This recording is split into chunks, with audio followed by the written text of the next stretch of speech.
Mobile के export में जो यूएस को होता है, I am talking US specific, mobile export में भारत ने चाइना को पीछे छोड़कर अमेरिकन मार्केट में largest exporter of mobile handset बन गया है। कितना? केवल कुछ साल पहले 13% था हमारा, अब शेयर वहां 44% हो गया है। और जो चाइना का शेयर 65% था वो 25% पे आ गया है। And just couple of weeks back visa को पीछे छोड़कर हमारा डिजिटल प्लेटफॉर्म यूपीआई एक दिन में सबसे ज्यादा डिजिटल ट्रांजैक्शन करने वाला कंट्री बन गया है।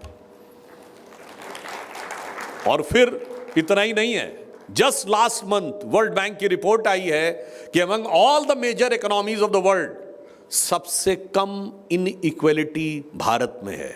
जो उनकी इंडेक्स है उसमें हम 25.2 पे हैं, यानी अमीर और गरीब के बीच में जिस खाई को बढ़ाने और लड़ाने का प्रयास किया जाता है, वर्ल्ड बैंक की रिपोर्ट कह रही है कि सबसे कम वो भारत के अंदर है।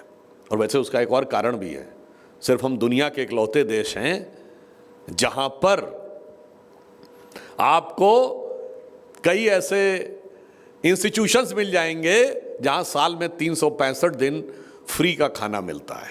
मंदिरों में भंडारा और गुरुद्वारों में लंगर। ये दुनिया में और किसी संस्कृति में देखने को नहीं मिलता।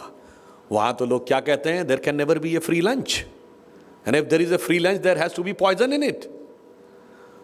और इसलिए मैं कहना चाहता हूं कि भारत में एक और आप दृष्टि से देखिए, आज हम डिजिटल ट्रांजैक्शन में दुनिया के नंबर 1 देश हैं।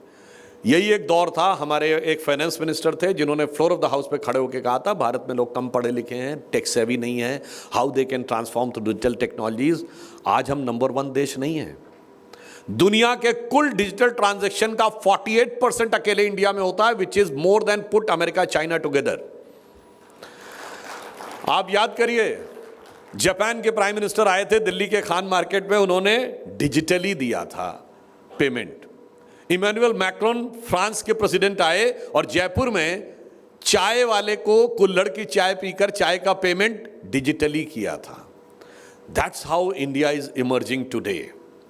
और अब आप ये कहेंगे सिर्फ यही ट्रांसफॉर्मेशन नहीं है, उस ट्रांसफॉर्मेशन में पहली बार ऐसा हुआ है कि वर्ल्ड एआई समिट हुई पेरिस में एंड इंडिया बिकेम को चेयर विद फ्रांस। आप इमेजिन करेंगे एआई समिट ग्लोबल, और prime minister Modi ji and Emmanuel Macron, French president, were co-chairing that. That's how India is emerging today, and India is becoming more and more confident